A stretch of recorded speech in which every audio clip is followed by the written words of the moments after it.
você?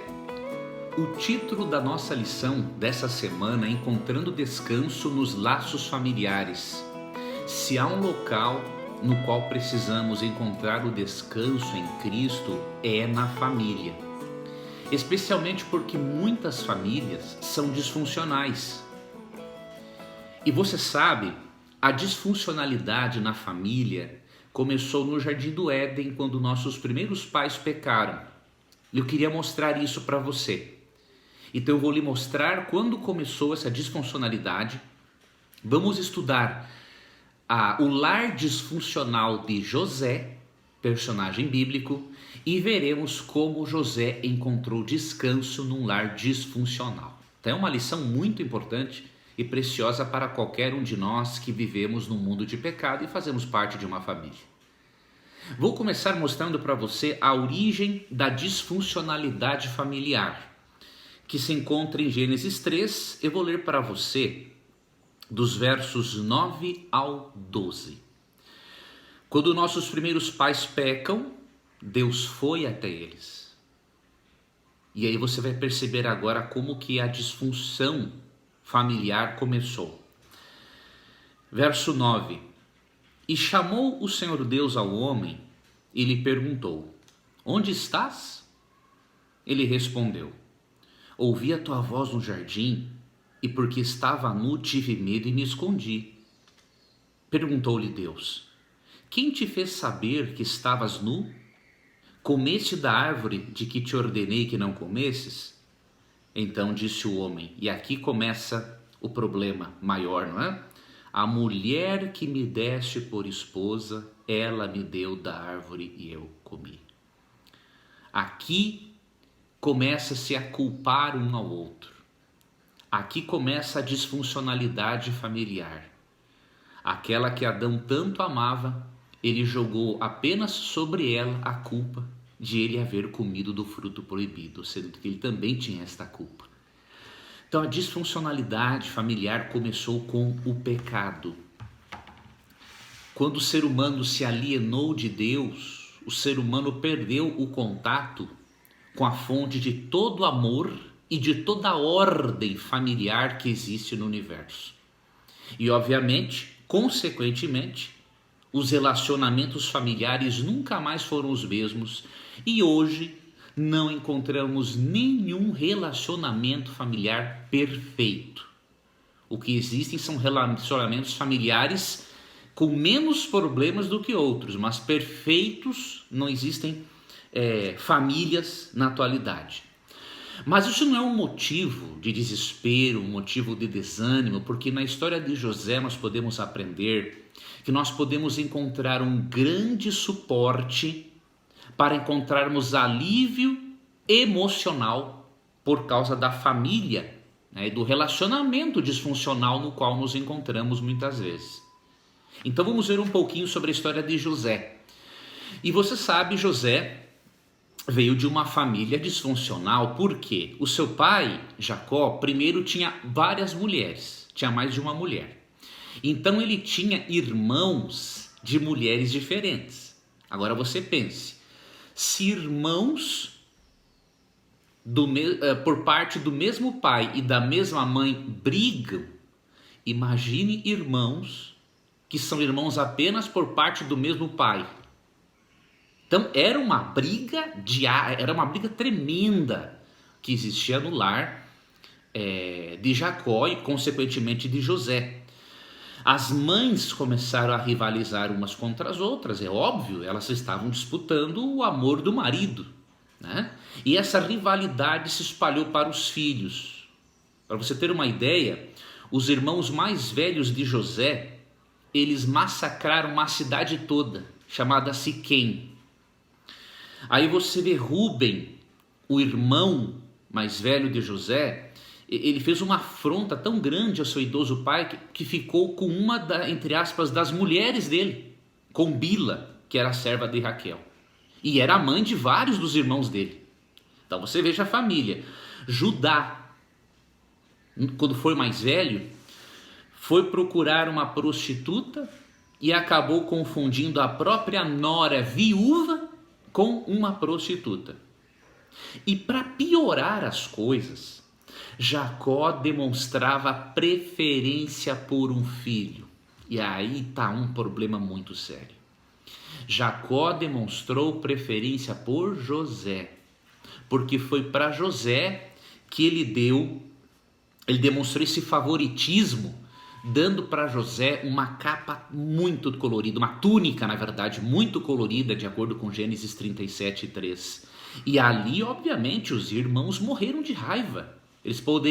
Com certeza, eles pensaram: o que de melhor tem ele do que nós para merecer do nosso pai este presente? Então, veja, o lar de José era disfuncional. Não era um lar funcional, que funcionava tudo direitinho. Não era um ambiente propício para o desenvolvimento pleno da moralidade, da intelectualidade e da espiritualidade. Mas José conseguiu. Os seus irmãos também vieram, muitos deles depois, a conseguirem. Por quê? Porque ele não desistiu. Se José, por viver num lar disfuncional, fizesse disso uma desculpa para ele não ser uma pessoa funcional, ele não teria sido tão abençoado como ele foi na sua vida. Ele era de um lar disfuncional, mas foi neste lar, e passando por lutas e problemas, que não somente ele, mas os seus irmãos em especial, foram neste lar que eles desenvolveram. Não é? Mesmo que uns desenvolveram mais tarde do que outros, foi nesse lar que eles desenvolveram fé em Deus, né? Amor e confiança no Criador. Então é em meio a esses problemas que nós desenvolvemos essas habilidades. Então, ou seja, não devemos desistir da nossa família em nenhum momento, né? Nós podemos decidir desistir ou decidir aprender mais sobre fé, amor e confiança em Deus. Outra coisa importante a considerarmos no estudo é a seguinte: José, ele era um filho mimado. Agora você imagine, ele era mimado, era o preferido do pai, mas os irmãos ficaram com tanto ódio dele, por ele ser o preferido, por ele também ter tido algumas visões proféticas, das quais eu não vou tratar agora, mencionaremos em outra lição. Por ele ser o preferido, os irmãos passaram a odiá-lo. Para você ter uma ideia, houve irmão que sugeriu matá-lo. E aí outro irmão sugeriu: não vamos matar ele, vamos dar uma boa lição nele. Até que outros disseram: não, vamos vender ele. E venderam ele, depois de jogar ele num buraco, quando ele foi dar uma notícia, um recado do pai para eles, jogaram num buraco. E o que aconteceu? O venderam para uma caravana de ismaelitas, que vendiam escravos, faziam essa coisa ilegal, imoral, né, de vender escravos.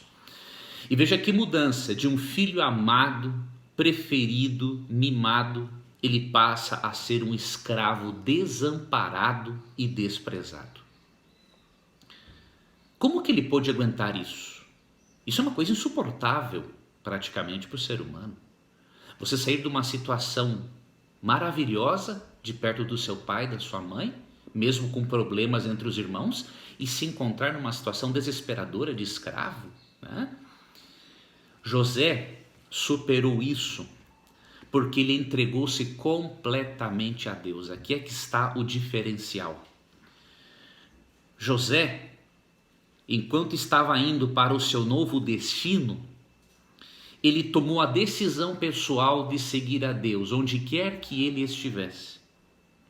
E foi essa decisão que ele tomou que o fortaleceu e o capacitou para ele se tornar na pessoa que se tornou, mesmo tendo sido levado como escravo.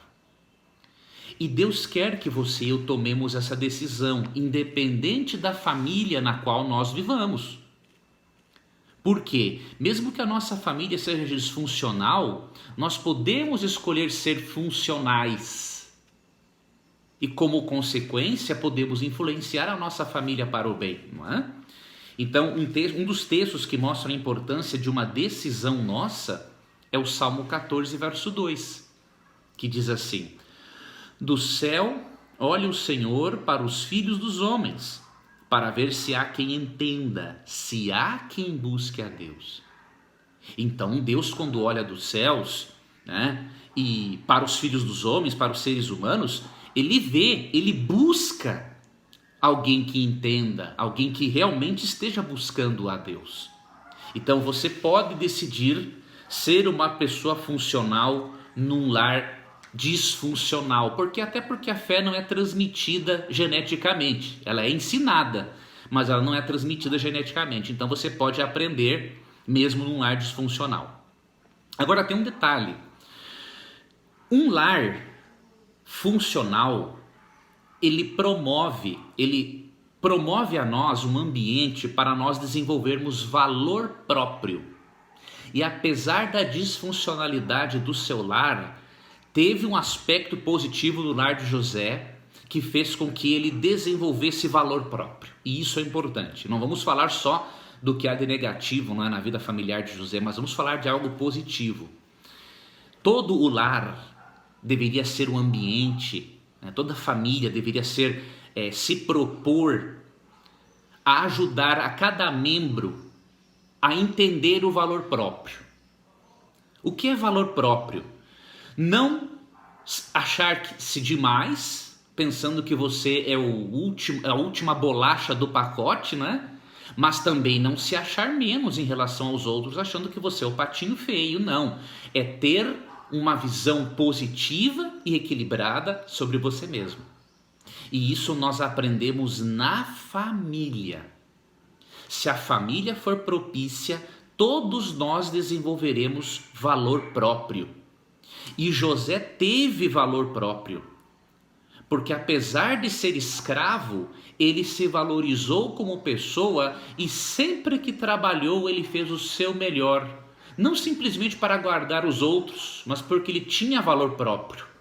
Ele sabia que ele daria conta do recado, que ele poderia fazer bem feito, e ele sabia que Deus estava com ele também, tá?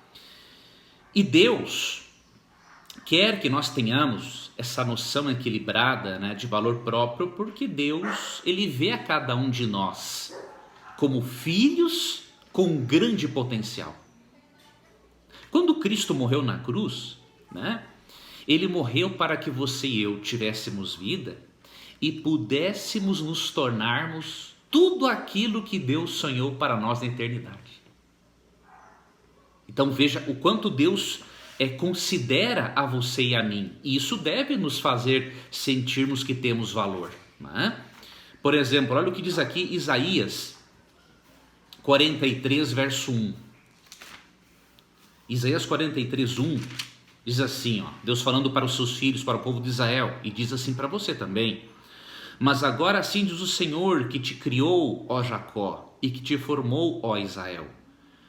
Não temas, porque eu te remi, chamei-te pelo teu nome, tu és meu. E você e eu pertencemos a Deus tanto pela criação quanto pela redenção. Pois em 1 Coríntios 6, 19 e 20 é dito que nós somos comprados por alto preço e nos tornamos por isso o templo do Espírito Santo. Então tenha noção do seu próprio valor. E a melhor forma de você desenvolver o seu valor próprio é olhando para a cruz. Não olhe para os xingamentos do seu pai, da sua mãe, do seu filho, da sua filha, da sua nora, do seu sogro, da sua sogra, do seu tio, do seu primo. Não preste atenção nesses xingamentos e nessas palavras depreciativas que o diabo usa para diminuir você. Foque em Cristo. É o que ordena Hebreus 12, 2, não é? Lá o autor de Hebreus diz assim: olhando firmemente para o autor e consumador da vossa fé, que é Cristo. Então foque em Deus, olhe para a cruz e veja a sombra da cruz, o quanto você vale. Você valeu a vida da segunda pessoa da divindade, que é chamada de autor da vida em Atos 3,15. Este é o seu valor. Então, se você não desenvolveu no seu lar um ambiente apropriado para todos terem uma boa noção do valor próprio que cada um tem, ajude os seus familiares a olharem para a cruz e trabalhe daqui em diante para que todos possam se sentirem verdadeiramente amados e valorizados como o são, na medida equilibrada, como diz a Bíblia. Agora, inicialmente, nós percebemos que José, depois de escravo, ele foi abençoado por Deus, porque viram em José grandes capacidades. José acabou sendo vendido, não é, para um alto oficial de Faraó, chamado Potifar. E ao ser vendido, Potifar percebeu que José era um homem de muitos talentos, especialmente administrativos. E José ficou como responsável em administrar tudo na casa de Potifar. Desde o que se faria na cozinha até as finanças. Tudo era responsabilidade de José. Ele era o mordomo-chefe, diríamos assim. Ele era o assessor de Potifar. Ou seja, ele foi grandemente abençoado por Deus. Só que José passou por um problema muito sério. Um problema que boa parte dos homens, infelizmente, passa e precisa da ajuda de Deus para poder superar isso. E aqui nós temos que ser francos, porque aqui no meu canal, nos meus estudos, eu sou franco. Eu sou o que eu sou, quem gostar, gosta, assiste, quem não gosta, não assiste e vai ver outra coisa, tá? Então José teve um problema com mulher. Infelizmente a maioria dos homens caem. Essa é a realidade. Mas felizmente José deixa um exemplo muito importante para nós. Infelizmente ele é praticamente o único na Bíblia com este perfil. Mas é o perfil que Deus quer que nós todos desenvolvamos, tá? Então a mulher de Potifar, de acordo com Gênesis 39, todos os dias pegava no pé dele, diríamos assim, pedindo para que ele ficasse, diríamos assim, com ela. Ou seja, era uma mulher que não deixava José em paz. E José tomou uma decisão. Olha o que diz Gênesis 39, 9. Ele, falando do seu senhor, não é maior do que eu nesta casa, e nenhuma coisa me vedou, senão a ti, porque és sua mulher. Como, pois, cometeria eu tamanha maldade e pecaria contra Deus? E José resistiu, não adulterou com a mulher do seu chefe. Só que aconteceu um problema depois. Ele sofreu mesmo fazendo o certo. Ela inventou que ele tentou abusar dela. Óbvio, Potifar não acreditou, porque se tivesse acreditado ele teria matado José. Mas para ele, diríamos assim, defender a sua honra, ele manda prender José novamente. Depois José vem se tornar governador do Egito, não é? Uma posição maior do que tinha, isso nós vamos ver em outra lição. Mas permanecendo aqui, José sofreu por causa da sua decisão correta. O que isso tem a nos ensinar? Que muitas vezes neste mundo nós vamos sofrer fazendo o que é certo. Então eu vou te dar uma dica: não seja mimado, não seja mimada, pensando assim, já que eu sigo a Deus, então eu não vou passar por problemas. Sempre que eu fizer a coisa certa, eu vou estar feliz. Não pensa desse jeito, porque senão o diabo vai fazer de você uma peteca, vai jogar você para o lado que ele quiser. Óbvio, nós recebemos bênçãos por fazermos o que é certo, mas há momentos em que no mundo pecaminoso nós vamos sofrer mesmo fazendo aquilo que Deus quer que nós façamos. E Deus e nem Cristo prometeram que a vida seria um mar de rosas, né? Se você ler João 16, 33 e também João 14, 27, você vê isso de forma muito clara. Diz João 16, 33, essas coisas vos tenho dito para que tenhais paz em mim. No mundo passais por aflições. Não diz que não vai passar por aflição no mundo. Não, no mundo passais por aflições, mas tende bom ânimo, eu venci o mundo.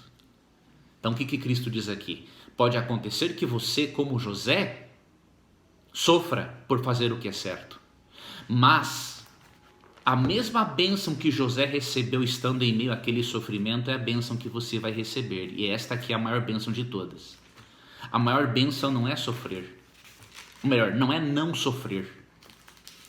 A maior bênção é, apesar de sofrermos, termos alguém maior conosco. Eu vou ler aqui para você Gênesis 39, 21, que diz assim: o Senhor, porém, era com José. Ele foi benigno e lhe deu mercê perante o carcereiro. José venceu, superou o que ele superou, não é? Ou seja, receber o mal por ter feito o correto, ele suportou isso porque o Senhor estava com ele. A vida na terra nem sempre é justa, mas Deus é sempre justo. E se você não desistir de Deus, Ele vai te abençoar na presente vida e especialmente na vida futura. E para finalizar a nossa lição, qual é a perspectiva de Paulo, por exemplo, para os relacionamentos familiares? Existem alguns textos de Paulo muito importantes. Eu vou deixar como dever de casa você ler Efésios 6, 1 a 4, tá? Que é um texto que faz parte do nosso guia de estudos, para quem tem o guia de estudos, Efésios 6, 1 a 4. Eu quero ler para você um outro texto, que também é de Efésios, mas é um texto complementar, que nesse texto eu vejo mais dicas ainda de como Paulo, como era a perspectiva de Paulo para o relacionamento entre família. Se nós seguirmos esta receita de Paulo, que está aqui em Efésios 4, na verdade 25 a 32, a nossa família, mesmo não sendo perfeita, ela vai ser um pedacinho do céu. Então eu vou ler para você Efésios 4, 25 a 32 para finalizar a lição. E eu queria que você lesse depois Efésios 6, 1 a 4. Tudo bem? Sua lição de dever de casa, ler Efésios 6, 1 a 4. Não esqueça. Efésios 4, 25 a 32. O que Deus deseja que aconteça no seu lar, na sua família, para que ela seja menos disfuncional e para que ela se torne uma família funcional. Por isso, deixando a mentira, fale cada um a verdade com o seu próximo, porque somos membros uns dos outros. Irai-vos e não pequeis. Não se ponha o sol sobre a vossa ira. Não deis lugar ao diabo. Aquele que furtava, não furte mais, antes trabalhe fazendo com as próprias mãos o que é bom, para que tenha com que acudir ao necessitado. Não saia da vossa boca nenhuma palavra torpe, uma palavra maligna, né? E sim unicamente a que for boa para edificação. Olha, se isso acontecer no nosso lar, se da nossa boca saírem só palavras que edifiquem os membros da família, como será a nossa família? Uma família muito funcional. Um ambiente totalmente propício para o desenvolvimento físico, moral, intelectual e espiritual de todas as pessoas ali presentes. Conforme a necessidade. E assim transmita graça aos que ouvem. Essas palavras têm que transmitir em graça. E não entristeçais o Espírito de Deus, no qual fostes selados para o dia da redenção. Longe de vós, olha aqui, longe de vós toda amargura e cólera e ira e gritaria e blasfêmias, e bem assim toda a malícia. Antes, sede uns para com os outros benignos, compassivos, perdoando-vos uns aos outros, como também Deus em Cristo vos perdoou. Isso tudo não foi possível no lar de José, mas ele venceu, porque Deus estava com ele, porque o descanso emocional por viver num lar disfuncional, José encontrava em Deus. E você pode seguir esta receita de Efésios 4, 25 a 32, porque hoje você tem acesso à palavra de Deus, tem isso escrito na sua Bíblia, você pode ler, refletir, reunir a sua família, convidar a todos para conversarem sobre esse texto e decidirem, vamos seguir Efésios 4, 25 a 32? E vamos aproveitar e lermos também Efésios 6, 1 a 4? Que Deus abençoe a sua família. E que se você se sentir pressionado emocionalmente, num lar disfuncional, lembre-se que em Deus você pode encontrar descanso. Se Deus esteve com José dentro do cárcere, Deus está com você dentro da sua casa. Ele vai ajudar você a superar toda e qualquer dificuldade. Só não seja mimado, não seja mimada, não desista dele e não pense que a vida é sempre um mar de rosas. E você vai ser um vencedor, vai ser uma vencedora nesta vida e na vida por vir. Que Deus guarde os seus passos, tenha um feliz sábado, uma ótima semana e até o nosso próximo estudo.